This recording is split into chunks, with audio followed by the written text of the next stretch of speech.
Motricity, I think, is a company that it serves carriers, so that's part of the explanation of the equation that we have not heard before. How do you deal with that? Your clients are losing the mobile internet that's on deck. So is that something that will change? Do you think much more revenue will come? But before you answer my question, can you explain for the benefit of the audience what Motricity is, what they do? Sure. I'm actually not offended or surprised that people necessarily haven't heard of Motricity in this part of the region. We're relatively new, and we're also not a brand. But what I would like to ask the audience really quickly is how many of you, or when was the last time any of you actually wrote a check to any one of these companies, right? They're delivering your service, but they're not actually delivering it on your behalf. They're delivering it for advertising. They're delivering it to sell software. There's some folks out here that actually sell handsets. They're delivering it to sell handsets.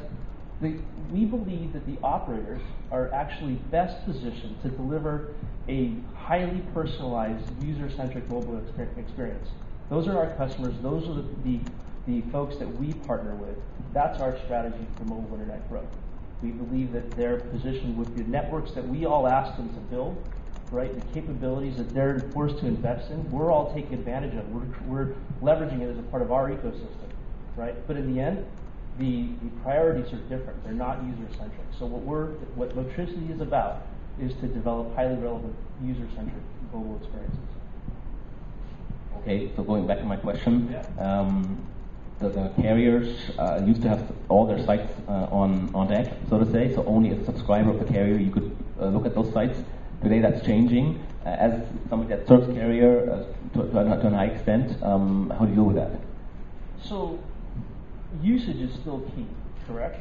So whether, a kilobyte can be a kilobyte, whether it's on deck or off deck.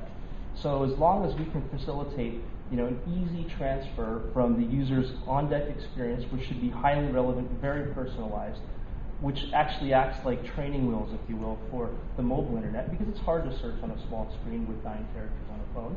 If we could make that experience a lot easier, then those users will go out, come back, bring content back into their experience. So I still believe that while, yes, you're going to get to the walled garden is falling down. Absolutely. I think carriers are actually spot on in terms of trying to break it down. Because in the end, a kilobyte is still a kilobyte. Okay.